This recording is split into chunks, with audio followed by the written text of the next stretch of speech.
ശ്രീ രാജേന്ദ്രൻ പന്തളം വീണ്ടും വീണ വിജയൻ ഉൾപ്പെടെയുള്ള SFI അന്വേഷണത്തിന്റെ വാർത്തകൾ ഇന്നലെ മുതൽ വീണ്ടും പുറത്തു വന്ന് തുടങ്ങിയിരിക്കുകയാണ്.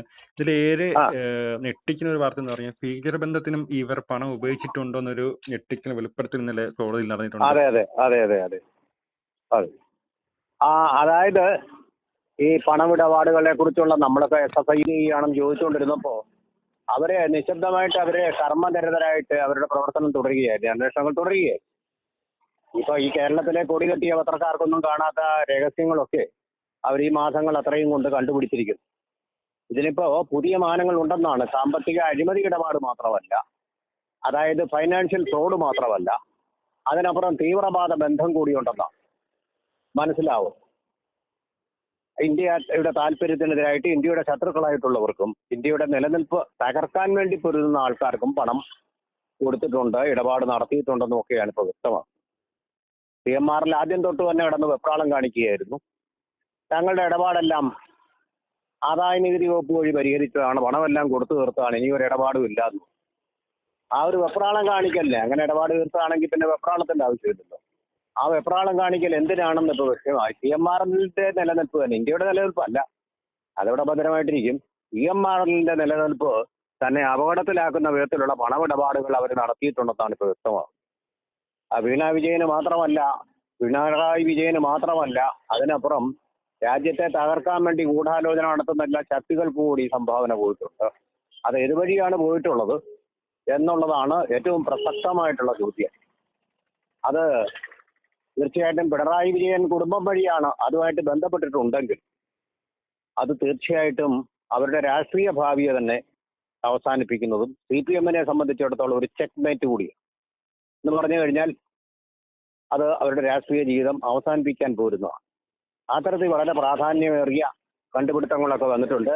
അപ്പൊ ഈ കണ്ടുപിടുത്തങ്ങൾ പുറത്താകുമെന്നുള്ള വെപ്രാളം കൊണ്ടാണ് മറ്റാരോ സമ്മർദ്ദം ചെലുത്തി CMRലിനെ ഹർജികൾ കേരള ഹൈക്കോടതിയിലും പിന്നെ സുപ്രീം കോടതിയിലും ഒക്കെ ഇതിൽ അന്വേഷണം നടത്തരുത് എന്ന് പറഞ്ഞിട്ട്.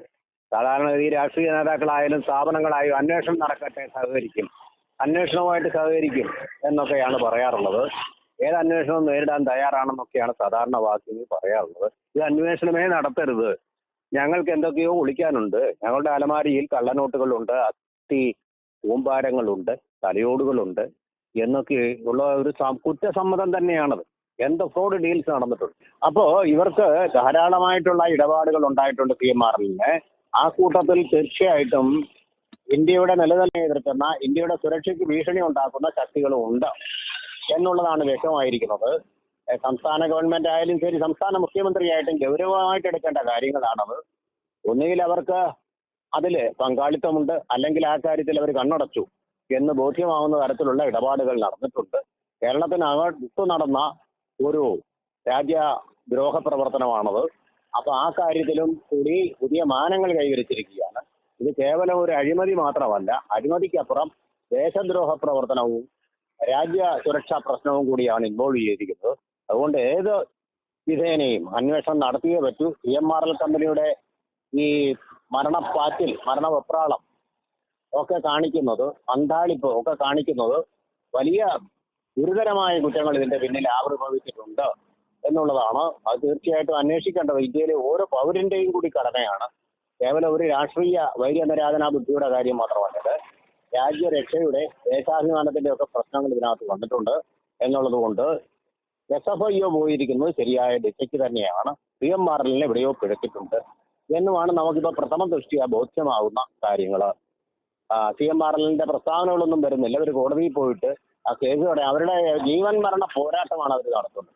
അതുകൊണ്ട് തന്നെ വളരെ വ്യക്തമാണ് ഈ വെപ്രാളം കാണിക്കൽ. ഒരു കമ്പനി അതിന്റെ നിയമാനുസൃത മാർഗങ്ങൾ മാത്രമേ സ്വീകരിച്ചിട്ടുണ്ടെങ്കിൽ ഇത്രയും വെപ്രാളത്തിന്റെയോ വലിയ കോടതികളിൽ പോയി വലിയ വക്കീലന്മാരെ വെച്ച് കോടിക്കണക്കിന് രൂപ പാഴാക്കേണ്ടതിന്റെ ആവശ്യമില്ല. അപ്പോൾ ഇവർക്ക് സാമ്പത്തിക സഹായം ആരോ കൊടുക്കുന്നുണ്ട്, ഇവരുടെ പിന്നിൽ രാഷ്ട്രീയ അല്ലെങ്കിൽ ഭരണ നേതൃത്വത്തിന്റെ സമ്മർദ്ദമുണ്ട് എന്നും കൂടിയാണ് വ്യക്തമാവുന്നത്. ഇവർ തമ്മിലൊരു നെക്സസ് ഉണ്ട്.